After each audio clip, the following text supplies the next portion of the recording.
Ah, tá. Rafael Guilherme de Carvalho, seja bem-vindo. Fernando Bolton, a prezada Patrícia Maria Oliveira Lima, professora Kate Barbosa, a futura professora Rafaela Moura, doutora Celina Gavino, Maria Luísa de Castro, a famosa Malu, Maibel, Beatriz, Vinícius 2 vezes, deve ser o Vinícius e Rubens, e Vanessa e Tiago Borba, sejam todos bem-vindos. Eu consigo ver assim um pouco as pessoas.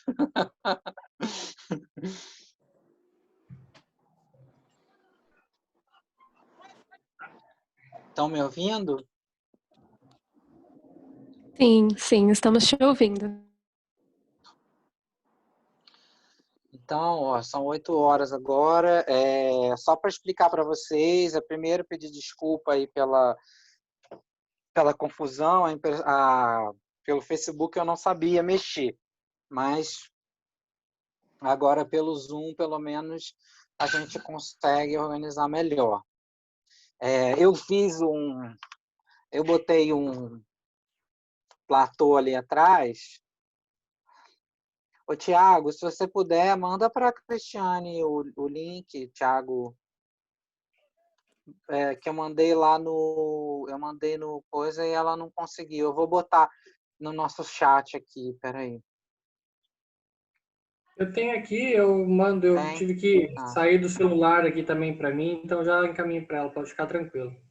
tá bom.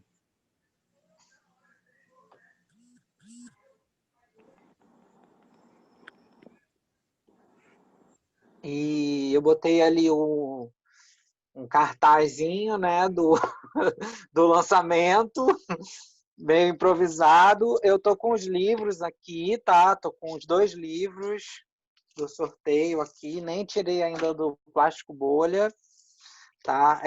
Como é que vai acontecer o sorteio? As pessoas que estão aqui vão preencher esse formulário que a gente já botou aí, né? A Beatriz acho que já passou. E a gente vai sortear pelo nome de vocês, tá? É bom que a gente também faz um controle das pessoas que estão, tá?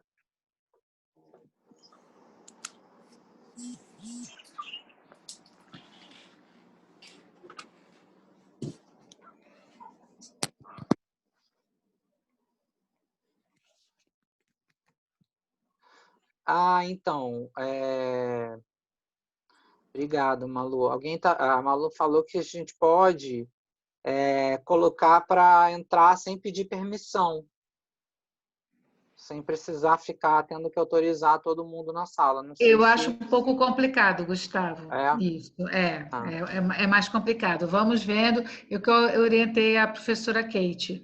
Tendo nome sendo identificado, vai deixando entrar. Aparelho sem identificação, a gente não deixa entrar, tá bom? Tá bom. Tem que estar identificado. Tá bom. Eu vou começando um pouco com o público e eu vou pedir a Kate. Kate, até umas... São 8 horas agora, até umas 8h30, até 8h40 pode permitir o pessoal entrar. Depois a gente fecha, tá? Patrícia, eu não tô te vendo.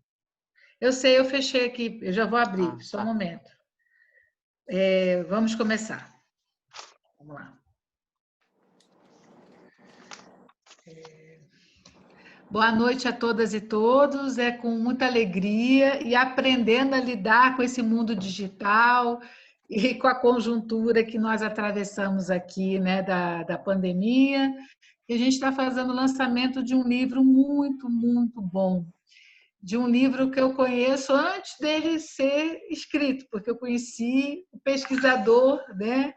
E todo o processo dele de se aproximar do tema, de se aproximar da pesquisa e construir essa obra. Queria saber se vocês estão me ouvindo. Sim. Sim, vocês estão me ouvindo? Beleza. Então, eu queria apresentar com muita alegria a obra Leopoldo Sédar Senghor, uma narrativa sobre o movimento da negritude. Gustavo Durão, ele é professor de História da África Ele fez a graduação na PUC, na Pontifícia Universidade Católica do Rio de Janeiro, o mestrado na Unicamp e foi orientado pelo professor Robert Slanes. E a dissertação de mestrado é a mãe desse livro, do Leopoldo Sédar Senghor, uma narrativa sobre o movimento da negritude. Eu quero destacar, porque eu também fui membro da banca, a originalidade do tema no meio acadêmico brasileiro, porque, assim, infelizmente, né, muitas obras são traduzidas e muitos autores são conhecidos pela demanda acadêmica que se tem em torno de determinados temas, né?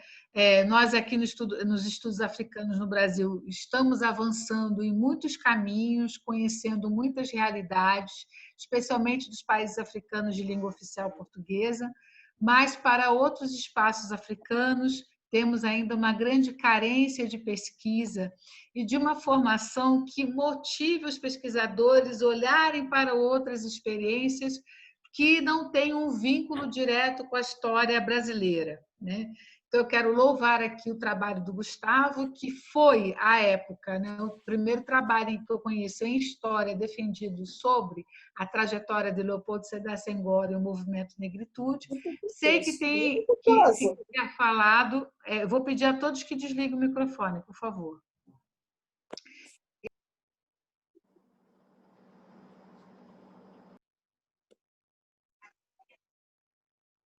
A gente não está te ouvindo, Patrícia. Tá.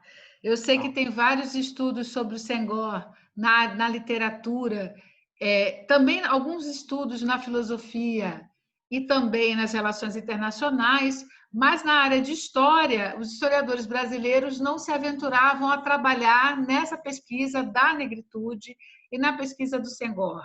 Havia sobre a figura de Leopoldo Sédar Senghor uma visão de uma interpretação que precisa de pesquisa, que precisa de maior reflexão, de que o Senghor seria um intelectual que não teria rompido com os vínculos com o colonialismo francês, por defender a francofonia, por atuar no meio acadêmico francês, por ser uma figura de referência, né? Então havia uma certa dificuldade, né? Havia na época que se começou a desenvolver os estudos africanos no Brasil uma herança de que ou você está do lado do colonizado, do colonizador, que é o paradigma fanoniano, mas essa dicotomia colonizado-colonizador, ela não é algo que já vem na história de África e nem na história contemporânea da África. Isso é construído ao longo de todo o século XX.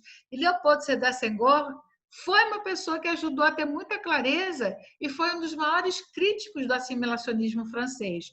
No entanto, a leitura brasileira que se faz de Fanon cristaliza muito essa ideia colonizador-colonizado e engessa a interpretação de outras figuras, de outros acontecimentos, de outros fatos, para se compreender as diversas interpretações do que foi a luta anticolonial e as lutas de libertação nacional, né? Então, eu queria ressaltar que quando o Gustavo fez esse mestrado, ele foi uma grande contribuição. E é uma das dissertações que eu conheço que são muitíssimo utilizadas por mim e por outros docentes, na graduação e na pós-graduação, e que a gente esperava que um dia essa dissertação se transformasse numa obra. E, graças a Deus, se transformou por empenho do próprio Gustavo, né? Lembrando que o Gustavo continua seu percurso acadêmico, ele vai fazer doutorado trabalhando com intelectuais africanos, fazendo uma tese, aprofundando sobre o Fanon, analisando o Fanon. E eu participei também da banca de doutorado, né? Conheci a pesquisa e a trajetória, e a gente vê a tese ampliando muitos dos aspectos que ele apresenta na obra, mas essa obra continua sendo extremamente utilizada para a formação de professores e de pesquisadores na área de história, com ênfase nos estudos africanos, né? Então, esse trabalho do Gustavo ele tem uma longa trajetória e tem algo que eu acho que é muito especial, que é o empenho do autor, né? O autor, ele vai fazer um verdadeiro mergulho na língua francesa, e aí eu vou explicar por que ele não foi estudar o Wolof, outra língua senegalesa, para entender o Senghor. E ele vai fazer esse mergulho, ele consegue a bolsa para fazer o estágio doutoral na Sciences Politique lá de Paris, que é um instituto muito renomado.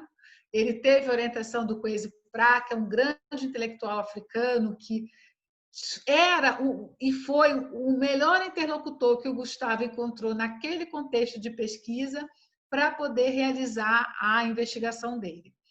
E o que eu quero chamar a atenção é o seguinte: o fato do Gustavo falar francês bem e ter se empenhado para aprofundar ainda mais, para traduzir os escritos do Senghor, né, para a obra, isso é um fato de grande valor. Por quê? Porque Senghor se coloca como um homem que transita nesse mundo colonial francês, transita no mundo e transita no Senegal e na sua diversidade e na diversidade social senegalesa.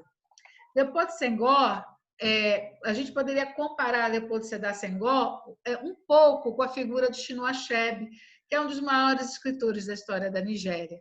Chinua Achebe, que era mais jovem que Leopoldo Sédar Senghor, e Senghor são homens que vão se apropriar da língua europeia fazendo literatura africana em língua europeia. Então, eles se tornam grandes conhecedores dessas línguas, o francês, no caso de Leopoldo Sédar Senghor, o inglês, no caso de Chinua Achebe, e eles produzem, a partir deles se produz uma vigorosa e interessantíssima literatura senegalesa e uma literatura nigeriana em língua francesa e em língua inglesa, né? E o que é muito interessante, porque existe aquilo que se recebe da administração e da história colonial, e existe a transformação que se faz dessas línguas, dos conhecimentos e do saber científico ocidental para se colocar num cenário internacional de interlocução, para se colocar num cenário internacional de circulação de ideias, para agregar também outros espaços nos quais a presença negra é muito importante, mas se fosse por uma língua africana específica, de repente, intelectuais dos Estados Unidos e da América Latina não teriam condições de conversar com Chinua Achebe, não teriam condições de conversar com Leopoldo Sédar Senghor, né? Então, no caso do Gustavo, o mergulho no francês foi muito importante, até porque Leopoldo Sédar Senghor, se eu estiver errada, Gustavo, você é o perito, você me corrija, ele se torna membro da Academia Francesa devido à sua beleza na sua produção escrita, né, de uma literatura africana em língua francesa.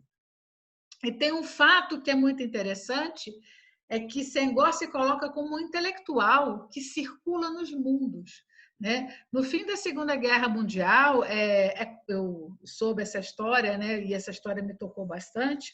Leopoldo Sédar Senghor ajudou a construir numa cidadezinha na França um museu da chamada cultura e civilização francesa, para lembrar os franceses o que eles haviam perdido intelectualmente e moralmente com a Segunda Guerra Mundial. Então, para a gente ver a envergadura desse intelectual, que não cabe em janelinhas, que não cabe em caixinhas. Quem é Senghor? É um homem que passou na sua juventude pelo seminário espiritano, porque naqueles contextos africanos da época colonial, os seminários católicos e protestantes era a forma de acessar a escolarização, era a forma de acessar o conhecimento chamado conhecimento universal. E é nesse espaço católico que Senghor se apropria e transforma e se torna um grande intelectual que se expressa em francês. E usando a língua francesa, ele tem a proposta de buscar a alma negra. Hoje, a intelectualidade, né, mais ampla faz uma grande crítica a essa ideia de alma negra, as artes negras. Mas no contexto que Leopoldo Sédar Senghor produz, buscar a chamada alma negra, artes negras, era uma grande reação ao assimilacionismo europeu. né? A ideia de se levar a civilização à África nos primeiros 50 anos do século XX não era ajudar os africanos a serem autenticamente africanos e encontrarem seus caminhos de desenvolvimento. A ideia era de que os africanos tinham que abandonar seus costumes e suas línguas para se tornar francês. E Leopold Sédar Senghor, muito antes do Fanon, até porque eles são de períodos e contextos distintos, mas eles coexistem, né? Eles se conhecem, tudo. Leopold Sédar Senghor ele vai chamar a atenção de que o africano não tem que se tornar francês. O africano pode ser ele e se colocar numa globalidade, numa espacialidade de produção de conhecimento em língua francesa e também em língua africana. E ser alguém que contribua para o conhecimento do mundo inteiro, colocando a África no centro do conhecimento e da construção do Ocidente, né? Então, a beleza da obra de Senghor é mostrar as qualidades, a importância de um pensamento filosófico e cultural negro-africano para a construção do Ocidente, para a crítica à forma colonial como o Ocidente lidava com a África, mas uma perspectiva também de melhoramento desse mundo, de uma harmonia, de uma construção planetária, de uma ordem que favorecesse a todos, que reconhecesse a humanidade e as essências humanas, porque é bem da época de Senghor acreditar na ideia de essência, né? De todos. Então, isso é extremamente importante da gente ressaltar, né? Queria saber se vocês estão me ouvindo, porque a conexão está um pouco oscilante. Gustavo? Sim, está perfeito. Tá, obrigada. Então, continuando. Essa obra, que já é muito conhecida em vários departamentos de história e em centros de estudos africanos, ela tem uma estrutura que é dividida em 3 capítulos.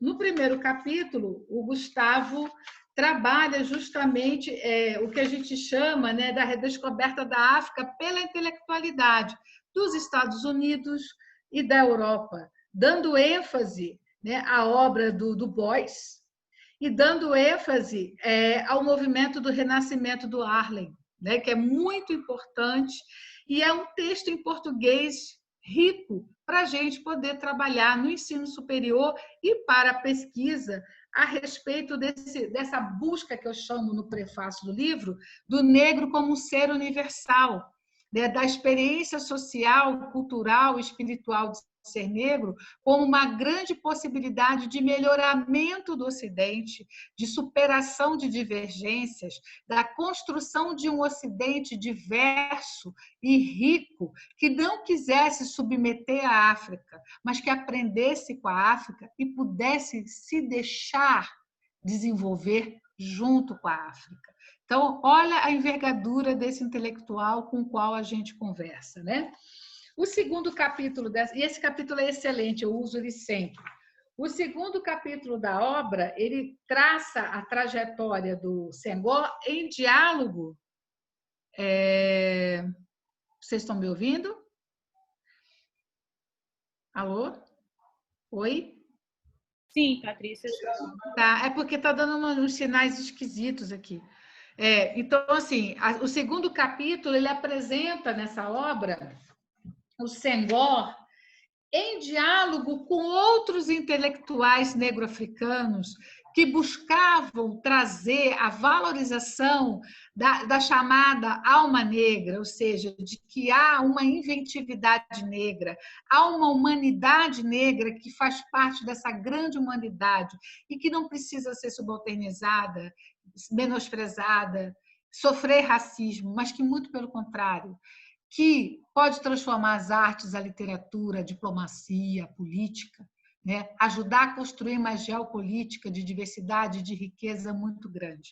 Até por conta disso que eu convidei hoje a embaixadora Patrícia Maria Oliveira Lima, do Sudão, que está aqui nos assistindo, porque Senghor tem esse espírito da ideia de uma comunidade política, de relações internacionais que valorizassem, que pudessem se sentir plenamente estabelecida, ou ser plenamente estabelecida, pela valorização das diversidades culturais, né? Isso que eu queria chamar muito a atenção. E também transformando aquilo que vem de fora em algo africano e que pudesse expressar a genialidade e a intelectualidade africana.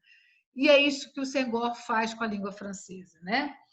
E aí o terceiro capítulo da obra, que é bem importante da gente destacar e que também é bem utilizado, né, por muitos estudantes e pesquisadores, né, ele trabalha com os periódicos que ajudam a construir o movimento da negritude, né?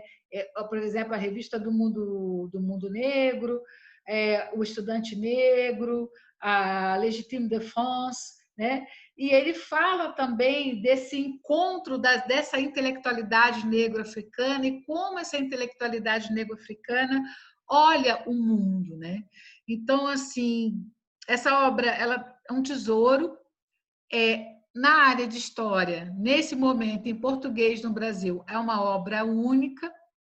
E eu gostaria de passar a palavra ao Gustavo para ele nos contar como foi o processo da construção criativa dessa obra e da gente ter também um momento, né, depois para a gente poder dialogar com o autor, ok? Então, parabéns, Gustavo, por essa obra maravilhosa e passa a palavra a você.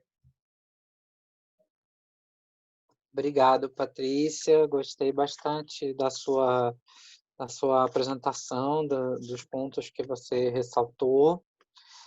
Peço desculpas que ainda tenho uma dificuldade assim com o Zoom. Então eu tô, né, as pessoas ainda estão mandando, cadê o link? Dá aceito, então. Mas agora vai dar certo. É interessante, né, uma certa nostalgia quando estava lendo e vendo, né, desde o ano passado que eu estava retomando, na verdade desde 2018 eu estou retomando essa obra e estava difícil de fazer por questões que eu vou pontuar. Mas que é interessante da gente pensar sobre o livro do Senghor, né? Primeiro que é raro você conseguir referências sobre isso, né? É muito difícil a gente ter referências. Só para lembrar, eu comecei essa pesquisa em 2008 para 2009, quando eu entrei no mestrado na Unicamp, e eu não posso deixar de agradecer, né, principalmente a Patrícia, mas também ao Robert Slanes, que foi meu orientador, ao Alan Cali, que me ajudou bastante com as referências, ao professor Omar Ribeiro, também da Unicamp, de África, e os meus colegas à época, né, a Raquel Gritchenko, que hoje é professora de contemporânea de lá, enfim, essa ajuda toda que eu tive dos professores e essa grande dificuldade que foi, através dessa pesquisa, chegar até um trabalho de história dentro de um pensador das letras, né, da literatura, né? E eu convido vocês, quem não leu, a ler a obra e a nossa... Não vou falar de toda a obra aqui, mas eu vou chamar a atenção para alguns pontos que eu achei que ficaram interessantes nessa versão, e principalmente o prefácio que a Patrícia escreve de uma forma assim, como eu mesmo não tinha percebido, não tinha pensado ainda em alguns aspectos que ela colocou ali. E é importante a gente ver que a minha provocação começa já no título do livro, né? Leopold Sédar Senghor, uma narrativa sobre o movimento da negritude, né? Então, que eu aprendi, principalmente no mestrado, né? Que o historiador, ele narra, o historiador, ele interpreta, o historiador analisa, né? Então, ele constrói uma narrativa, né, que não pode ser a narrativa única, né, como a Chimamanda Adichie lembra muito bem, né, narrativa única de uma história única, mas é uma narrativa que surgiu, que despontou, e que foi uma narrativa no campo histórico, por mais que eu tenha sido influenciado por uma visão mais de história cultural, mais de história das ideias, mais, né, o pensamento do Senghor em si não é uma história social do Leopoldo Senghor. Eu coloquei aqui alguns elementos para a gente pensar esse papel de um intelectual, né? Esse papel de um pensador específico, né? E, como a Patrícia lembra no prefácio, ele foi importante, fundamental, e eu diria precursor nas narrativas de um pensamento negro, de um movimento negro internacional, como eu pontuo e como o professor Papini Jai, lá da Sciences Po, que foi o meu orientador no doutorado sanduíche, a importância do Senghor é que ele é parte de um movimento negro internacional, né? Tal como Steve Biko, tal como Nelson Mandela, o Senghor aparece nesse rol desses pensadores na construção dessas narrativas tão importantes para nós. E a negritude, levando a isso, né, foi interessante, a isso está bem forte no livro, ela está sendo relacionada com os intelectuais norte-americanos, ela está relacionada com os intelectuais haitianos, né, caribenhos, né? Então ele reivindica não um espaço para ele reivindica o espaço para a sua coletividade, né? Para o que ele já identificava meados do século XX como um grupo, uma rede intelectual que estava se relacionando e que estava conversando entre si, né? E tendo as suas críticas, as suas análises sobre aquelas situações. Então, a narrativa da negritude ela é importante na perspectiva do Senghor, porque ela é responsável por subverter outras narrativas. Ela quer desmontar a afirmativa da assimilação francesa, por exemplo, que acreditava que os povos na África eram tábulas rasas, né, que tinham ali o potencial de receber toda a cultura e civilização europeia, que eles acreditavam ser a única civilização e a única forma de expressão de uma cultura, né?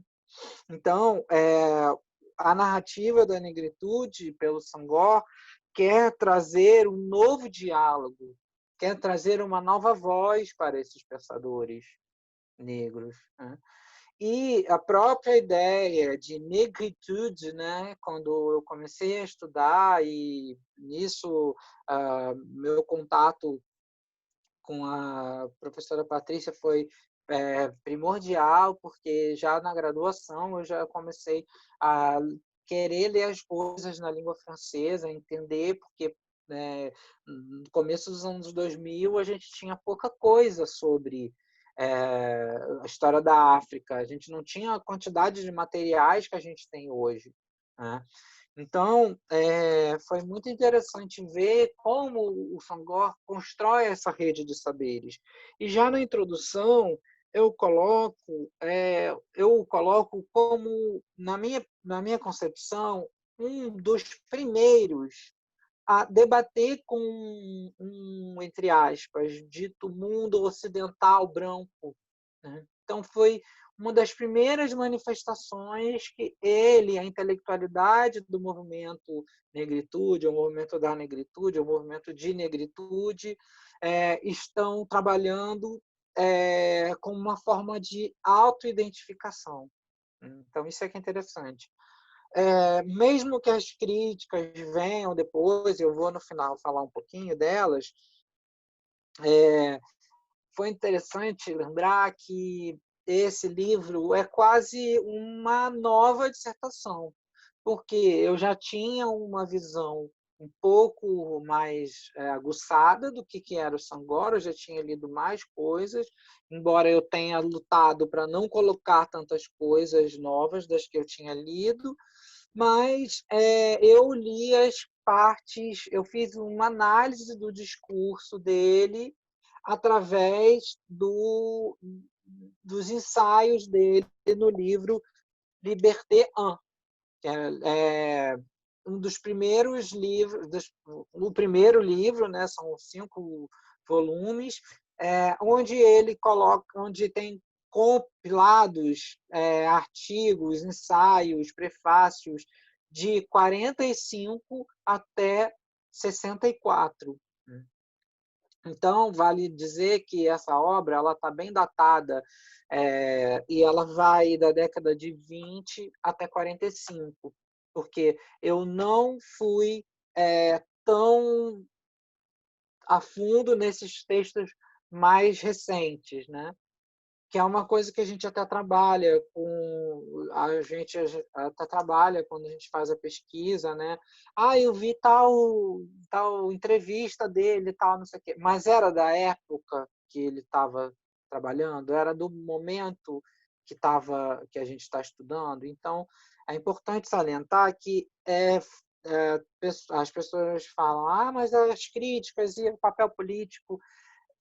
Isso não vai aparecer agora. Isso, nessa dissertação que virou esse livro, eu fiz questão de deixar bem pontuado que o meu levantamento bibliográfico foi análise do discurso dos ensaios do Sangor.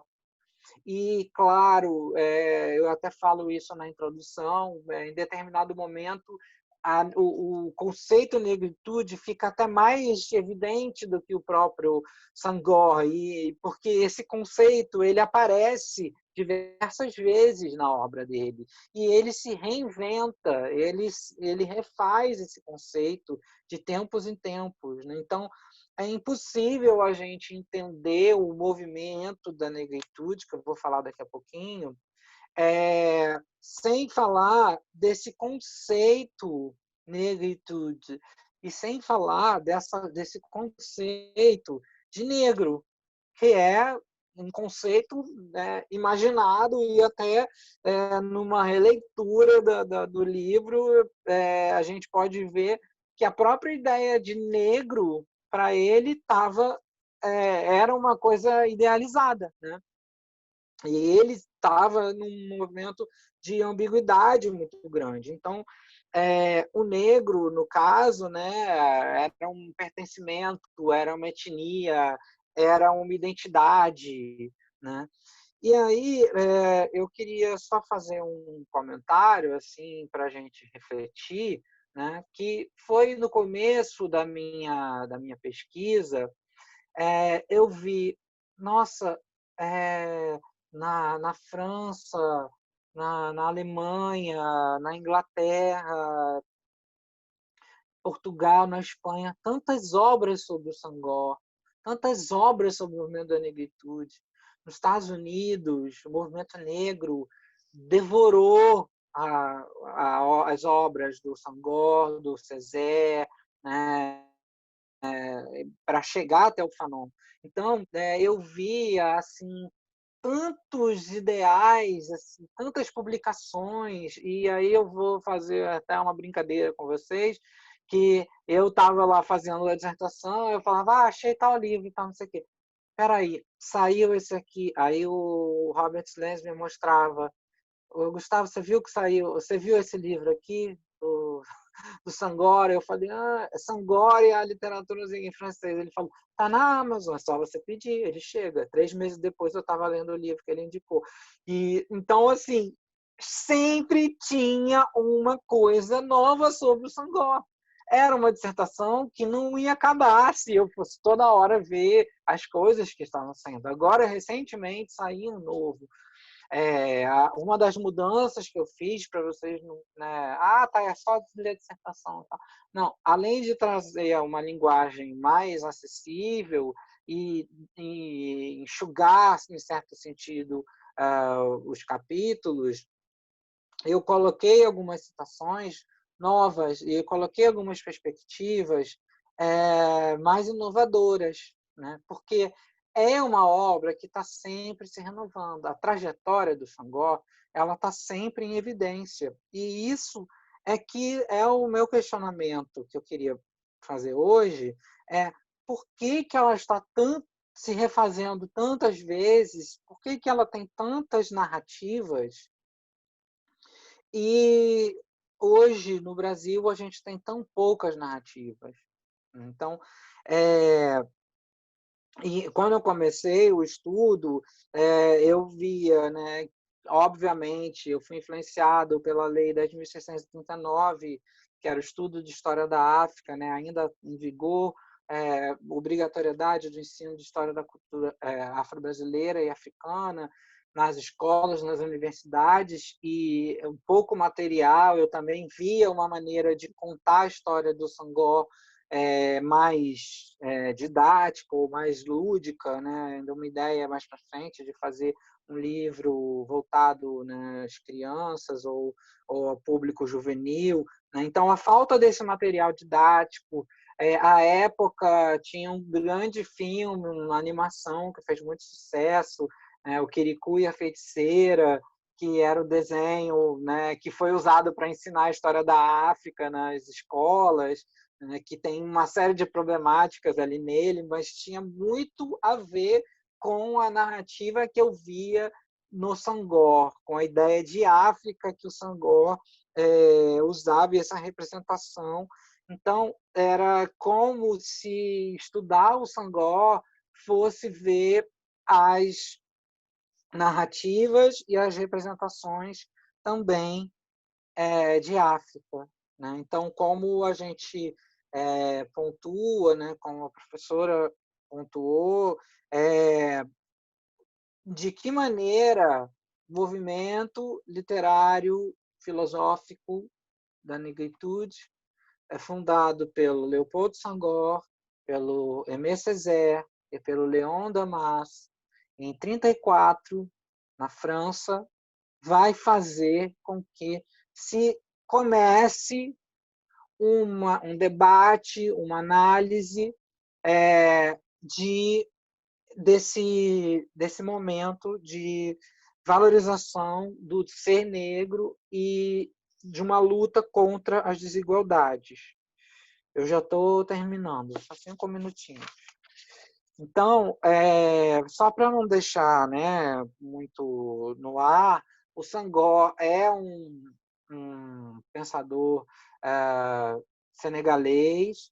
Ele vai para a Europa estudar em 28, ele nasce em 1906. Ele era de origem serere, ele faz o estudo dele todo na escola missionária, dos padres espiritanos.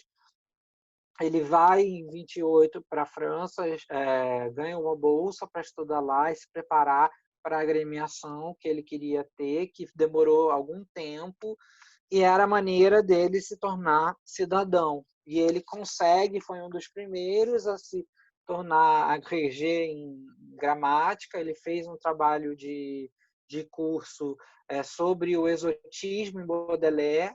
Então, assim, ele entrou naquele ambiente francês, ele comprou a ideia de uma civilização francesa, mas ele também lutou muito para mostrar que tinha uma civilização, que tinha uma expressão própria negro-africana, tá?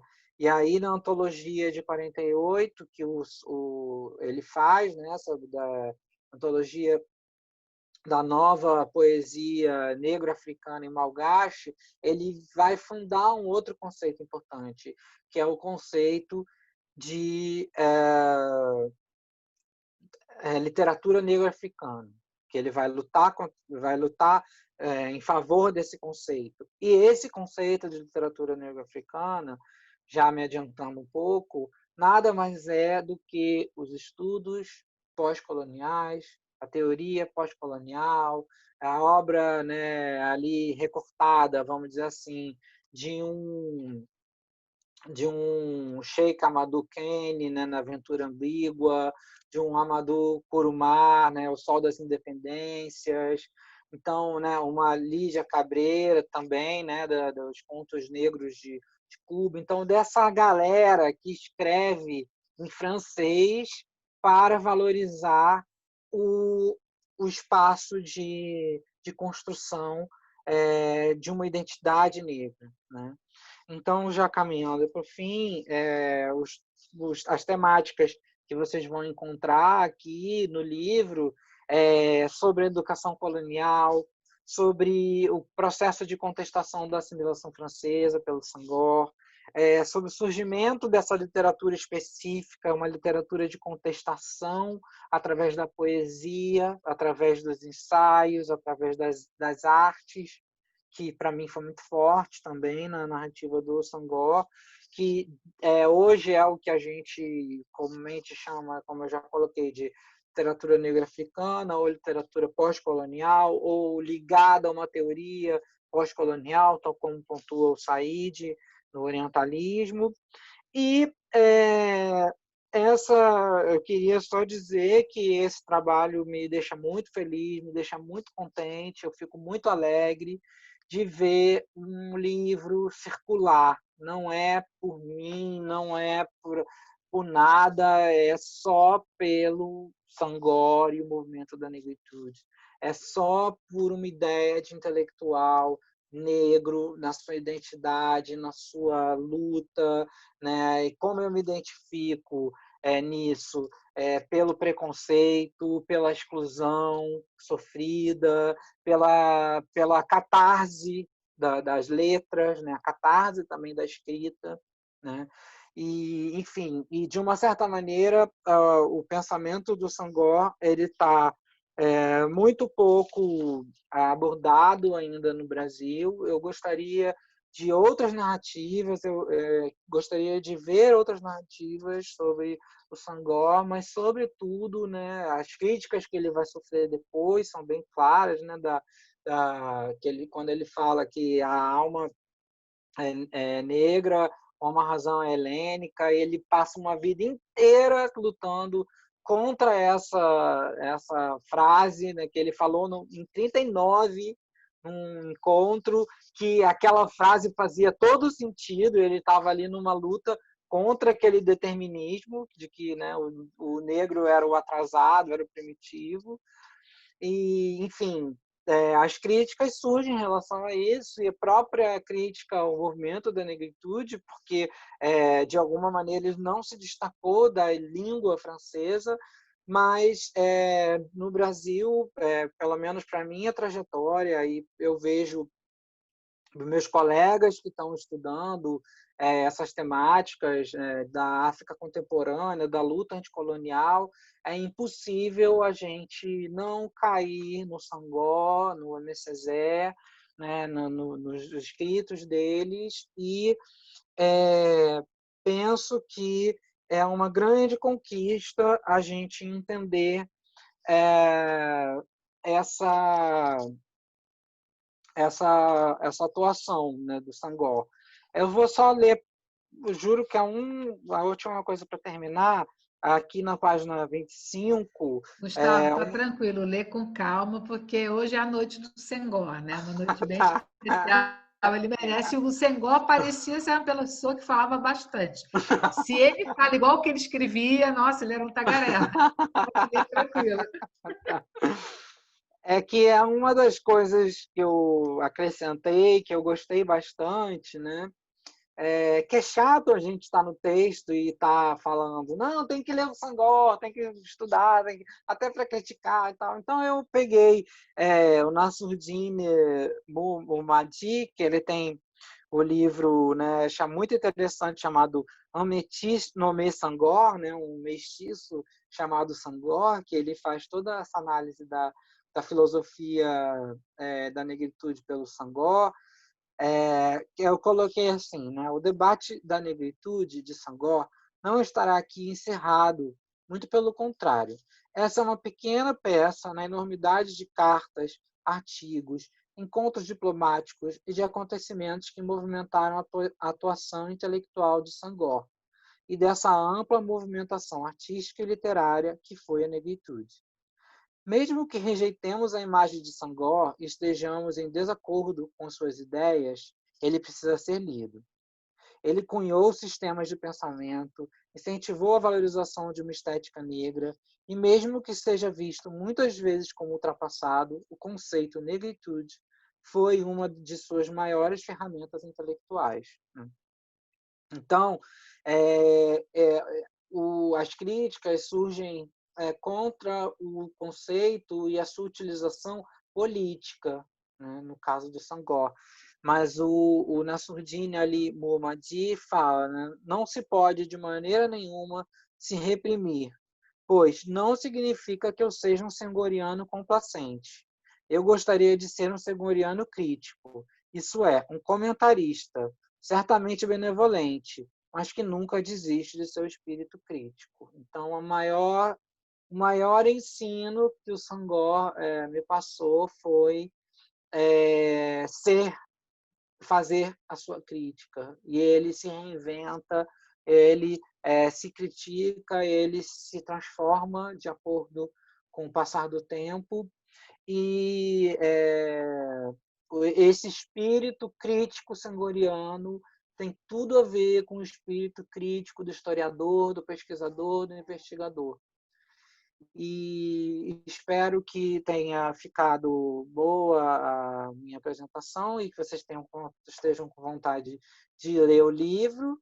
E agradeço a presença de todos aqui. Agora a gente abre para as perguntas, né?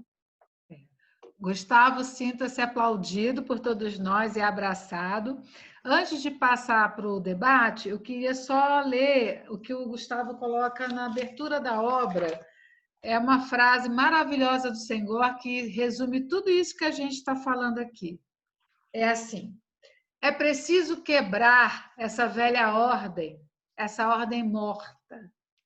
Precisaremos sempre, o mundo sempre precisará dos valores da negritude, pois esse mundo poderá sempre destruir a morte e reinventar a vida. Então, é como eu coloquei no prefácio, ser negro como uma experiência universal, ser negro como uma experiência de progresso humano para todos. Né? No auge do discurso da supremacia racial ligada à ideia de uma valorização de uma raça branca que oprimia aos próprios europeus ocidentais e oprimia muito mais os africanos, e que isso tudo vai conduzir para os nazismos e fascismos da década de 30, Senghor vem como um vento fresco de liberdade, trazendo, né, com força essa ideia, né, de um mundo ocidental iluminado e enriquecido pelos valores civilizatórios africanos. Então, é com muita alegria agora que eu passo para a Beatriz, que vai fazer as leituras das questões para o professor Gustavo Durão. Por favor, Beatriz. Boa noite, todos me ouvem? Sim, sim. Estão me ouvindo? Tudo bem. A primeira pergunta é a seguinte: Gustavo, como o panafricanismo influenciou Leopold Senghor? Como o panafricanismo influenciou Leopold... A do panafricanismo eu ouvi. Isso. A próxima pergunta. Olá, saudações desde Quito. Gostaria de felicitar o Gustavo pelo livro e pela curiosidade investigativa. Minha pergunta: como pensar a importância das reflexões de Senghor para abordar as imagens diaspóricas da negritude?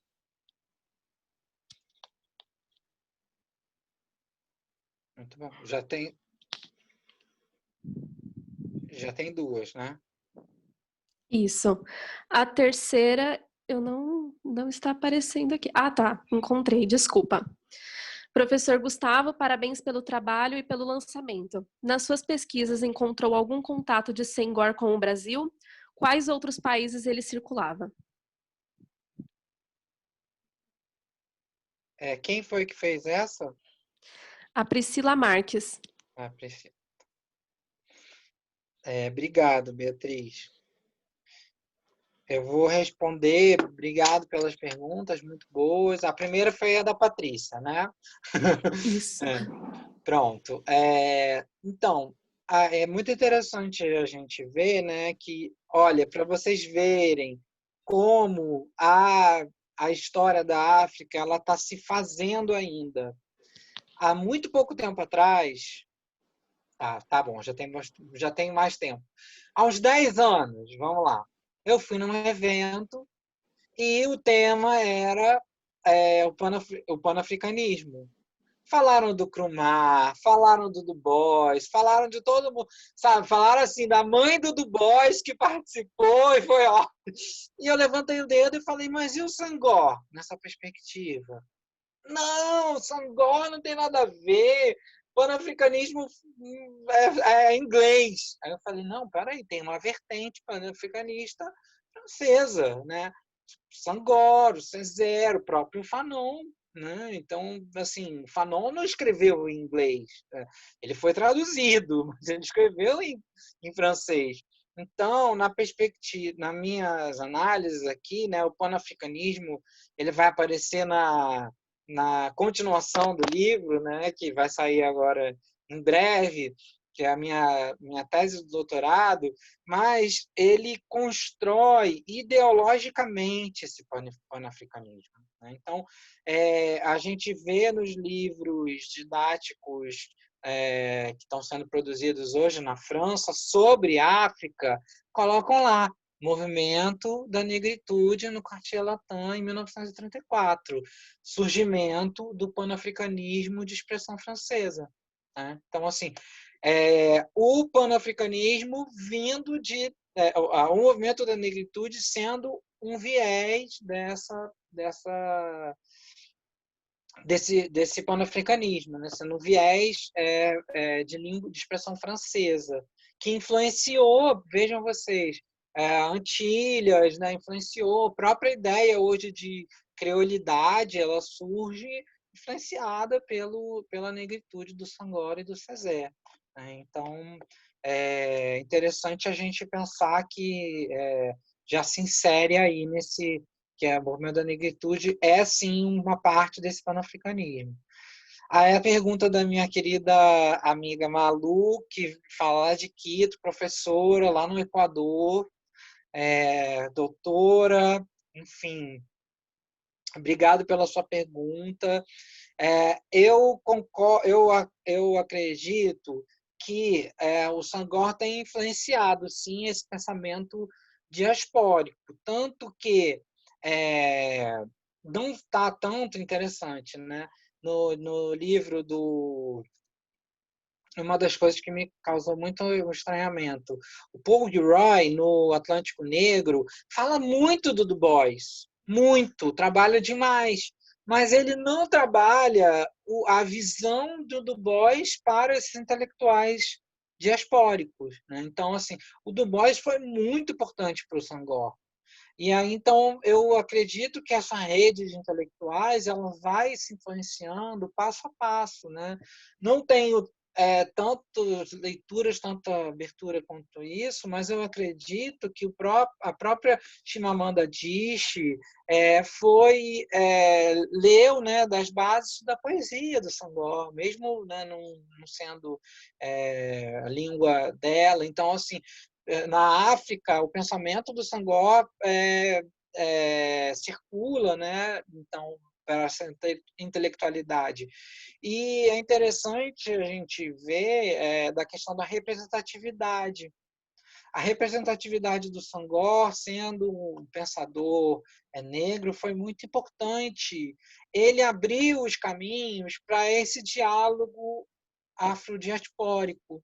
Então, eu penso que ele, sim, teve essas representações. Eu lamento não ter entrado nas poesias dele. Eu acho que seria uma boa a gente botar as poesias. Se eu não me engano, foi publicado há muito tempo atrás um livro aqui, a tradução das poesias dele. E assim, ele fazia a ligação das poesias com a imagem, com as músicas, né?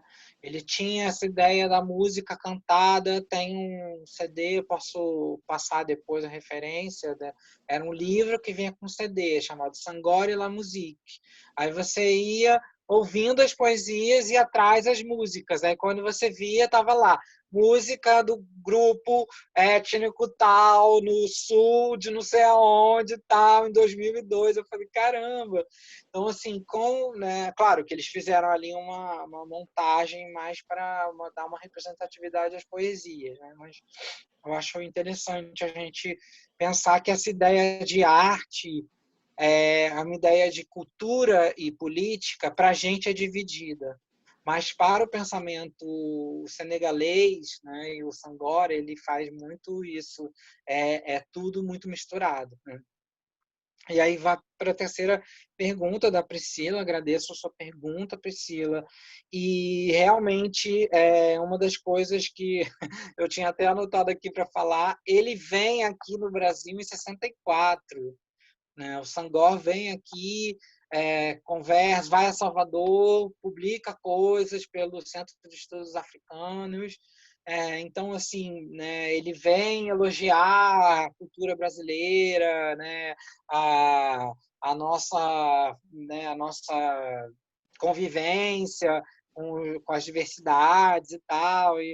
E se você quiser, eu posso te passar depois, não é uma coisa difícil de encontrar, acho que está até na internet, o discurso dele, quando vem aqui falando e tal, da cultura, da arte negra, da importância, né, de estreitar os laços Brasil e África, né? Então, teve essa vinda, se eu não me engano, tem um retorno depois, fim de ditadura militar, mas ele já não era presidente. Ele foi presidente de 1961 até 1980. Né?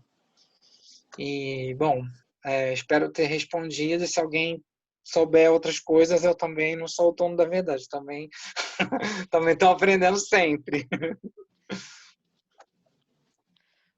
Posso ler as próximas? Pode sim. A próxima pergunta é da Maibel. Gostaria de perguntar sobre as relações do Senghor com o governo brasileiro. A outra pergunta é da Rafaela Moura. Gostaria de felicitar pela belíssima obra. Pergunta: de que forma Senghor enfrentou o movimento intelectual e estudantil em 1968, ligado ao marxismo? E a outra pergunta é da Priscila Maria Oliveira Lima. Parabéns pelo livro. Minha pergunta: qual o alcance do pensamento de Senghor no continente africano? Gente, muito Gustavo, obrigado. essa última pergunta é da Patrícia Oliveira Lima, né, Priscila? Isso, me desculpe, eu confundi os nomes. Desculpa. Tudo bem. Vamos lá. Obrigado pelas perguntas. A primeira pergunta da Maibel, né, da relação do Senghor com o governo brasileiro, tem uma certa treta, tá? Tem uma certa polêmica.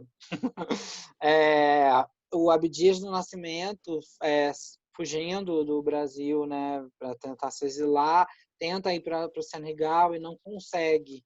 Não tem abertura, não tem entrada no Senegal, né? Então isso deu um certo ruído assim na questão da conjuntura política, né, daquele tempo, que acho que, se não me engano, é na década de 70. E depois, enfim, a própria embaixada do Senegal pede desculpas, refaz a coisa do convite para não ficar uma coisa chata e tal, né? Embora a gente saiba que naquele período ali entre 60 e 80 a gente estava vivendo a Guerra Fria e o conflito de interesses era muito grande, né? Então, assim, não tinha o Senegal, de uma certa maneira, estava fortemente alinhado com a França, né, na sua parte econômica. Então, eu não tenho assim tantos mais elementos para colocar isso, mas eu tenho um texto que é na verdade eu tinha, na verdade não é difícil de encontrar, está esgotado, que era do Senghor sobre negritude e lusitaniedade, se não me engano, que era o Senghor contando das viagens dele no Brasil, né? Contando das viagens da ideia de Brasil e de brasilidade, né? E da língua portuguesa, enfim.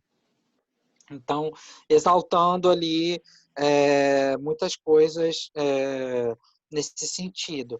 Mas, oficialmente, poucas coisas se tem assim, sobre o contato entre Senegal e o Brasil, né? Principalmente no período, como eu falei, no período que ele foi presidente. Não sei se eu falei isso no começo, mas acho que a Patrícia falou. O que me levou a estudar o Senghor foi como ele era falado e debatido no ambiente da Aliança Francesa, que eu fazia, né? Então, assim, ele foi visto ali como intelectual, política, a questão da francofonia mesmo, que chega mais forte para a gente aqui depois. Passando para a segunda pergunta, da Rafaela, agradecendo, obrigado pela participação, Rafaela, aqui no nosso encontro. O Senghor, ele tinha uma postura de conciliador, sempre, né? Ele, na década de 60, né, na verdade em 58, ele rompe com o Partido Comunista, com a seção internacional do comunismo. Mas ele, de maneira nenhuma, se diz de direita, ou se diz, né, alinhado ao capitalismo. Ele se coloca numa postura que vai ser muito comum na década de 50 e vai ganhar mais força na década de 60, que é uma postura de socialismo africano. Então, o socialismo como ideologia de igualdade, de trocas políticas, culturais, econômicas, né? Porque ele, na visão dele, até tem um texto sobre isso no Libertian, que eu acabei usando, que ele fala que na África já existia o socialismo desde sempre, porque todo mundo já dividia suas coisas, suas terras, sua comida, né? As trocas, né?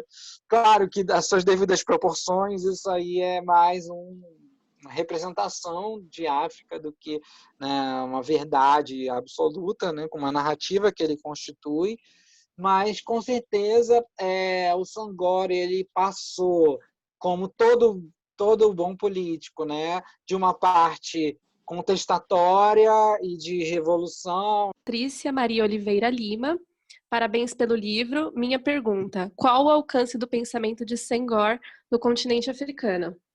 Legal. Então, obrigado, senhora Patrícia Oliveira Lima, pela pergunta. É uma pergunta, assim, muito importante, muito boa, no sentido de que hoje tem uma situação assim muito controversa, né? Porque ele é amado por uns e odiado por outros, né?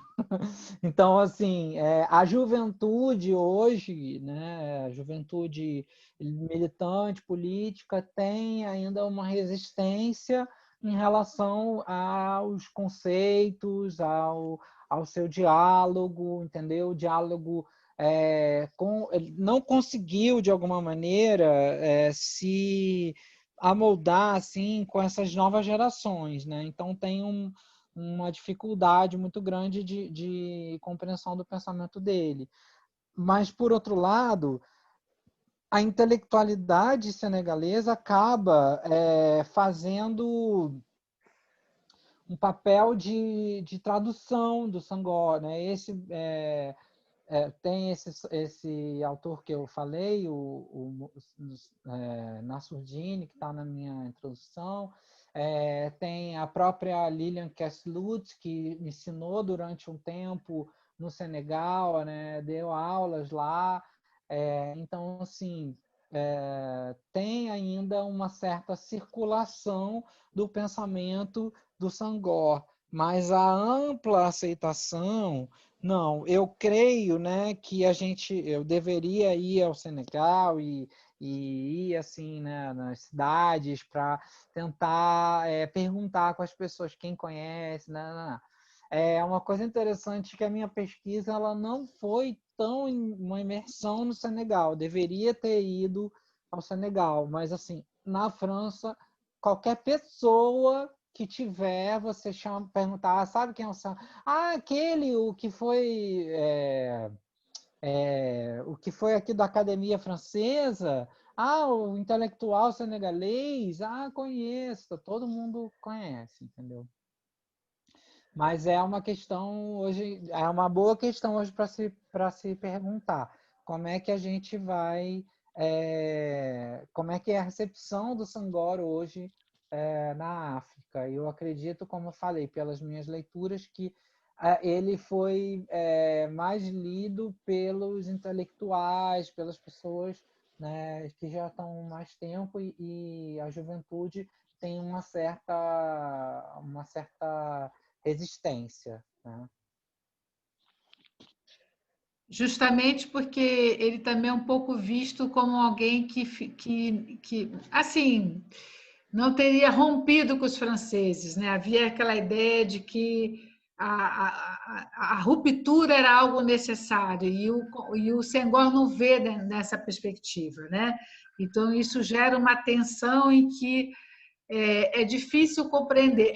Mal comparando, mas só para a gente entender, é a tensão que existe entre Toussaint Louverture e o Dessalines no Haiti, né? Toussaint, ele é já um questionamento àquela situação do Código Negro, da situação dos negros no Haiti, mas ele não significa necessariamente o rompimento com a França. Dessalines é que vai fazer o rompimento. Se, por um lado, Toussaint é muito conhecido no mundo inteiro, Toussaint Louverture, e se torna um símbolo, né, da presença negra evoluída, a ponto de ser uma das figuras ilustres da Igreja Positivista no Brasil.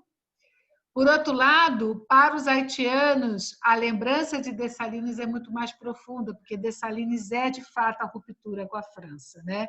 Então, Patrícia, eu acho que tem muito isso, tem muitos intelectuais africanos que são mais conhecidos fora da África do que em África, porque não tem ressonância com as soluções políticas e com os caminhos políticos que são construídos a partir da criação das nações, dos estados africanos contemporâneos. Esses estados, como se configuram, acabam muitas vezes sendo não acolhedores a esses próprios intelectuais, né? Eu lembro o exemplo do próprio Patrice Lumumba em relação ao Congo, né? Era um homem extremamente admirado e reconhecido, e, no entanto, o Mobutu Seseko, apoiado aí por toda uma força aí, da Guerra Fria, vamos dizer, à época, né? Pró-neocolonialismo, né? Mobutu Seseko vai dizer que Patrice Lumumba é extremamente ocidental, extremamente moderno, que ele, um militar que dava um golpe de Estado, era o que reivindicava ser o símbolo da tradição africana, da África pura, da África tribal. E, na verdade, Mobutu Seseko mergulhou o Congo numa longa noite de dor e sofrimento, né? Então, acho que essa é a história que a gente vê muito acontecer, não só em África, mas também nos países da Ásia e do Oriente Médio, intelectuais que têm muito mais ressonância fora, que falam de uma África que o Ocidente compreende, mas que não é compreendido no seu próprio país. Gustavo? Alô, tá me ouvindo? Sim, sim.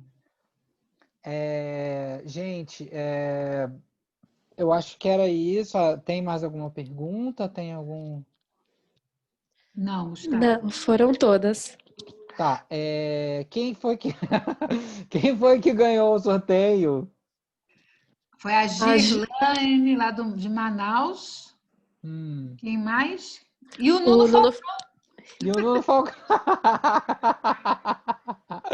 Tá certo, olha. O meu assinado, Gustavo. Sim, você pode deixar. A Girlane também. Eu vou, da Girlane também. Olha, eu vou pedir para vocês depois só entrarem em contato comigo, pode ser pelo Facebook, pelo WhatsApp, mandar o endereço de vocês, que na semana que vem eu vou fazer o envio dos livros. Também eu vou pedir para a Patrícia, vou agradecer aqui, das minhas palavras finais, agradecer a Patrícia, agradecer a todos que estiveram aqui, vocês são muito queridos no meu coração, tá? Peço, só vou dizer para vocês, muita gente me ligou, muita gente mandou mensagem, e havia muito mais gente, muita gente não conseguiu entrar na sala, o link não estava dando, mas essas coisas também acontecem, então eu peço desculpas para vocês e queria saber se a Patrícia quer dar mais umas palavras finais e encerrar e dizer que a gente quero o contato de vocês para a gente trocar mais, agradecer demais as perguntas e a gente vai tentar fazer o lançamento em Teresina agora em dezembro, mas está dependendo de como é que vai estar a nossa situação aqui. Tomara que os russos mandem logo a vacininha para a gente, né? Aqui eu estou tentando apressar os chineses, né? E vocês apressando os russos, né? Mas vamos ver. Bom, gente, eu quero agradecer muitíssimo a presença de todas e todos. Eu quero destacar uma coisa aqui que me comove, a presença da senhora Patrícia Maria Oliveira Lima, uma embaixadora, está aqui com a gente, uma pessoa que se preocupa com as humanidades, que pensa como é importante a contribuição da ciência no diálogo com a diplomacia, no diálogo com a África. Quero destacar que isso é raro, né? Então, eu quero muito agradecer a presença dela aqui. Ela é muito discreta, ela é tímida, mas eu quero muito agradecer e que isso fique gravado, viu, Beatriz? Isso não é editado, isso fica gravado. E agradecer a presença dos docentes queridos que estão aqui, da Vanessa, do Nuno, da Priscila Marques, dos estudantes, da professora Kate Barbosa, que está nos salvando desde terça-feira, né, Kate? Com o Zoom, né? Você virou a rainha do Zoom. A Kate é professora do programa de pós-graduação em História e do Departamento de História da Universidade Federal do Amazonas, viu, Patrícia? Tem um trabalho maravilhoso lá, trabalhando com História da Saúde em África. É uma pessoa que é muito legal para conversar, para conhecermos o trabalho dela. Deixo um forte abraço em todos. A professora Vanessa Rosires, uma pessoa extremamente querida também que esteve aqui. Agradeço a presença de todas e todos e no nosso canal vai estar o vídeo editado, né, desse lançamento. Tem outros vídeos, tem uma aula do Gustavo específica sobre o movimento negritude, muito rica e interessante. Aí no chat também disponibilizei um artigo dele na Tempo e Argumento. Vale a pena ler. Tá bom? Muito obrigada.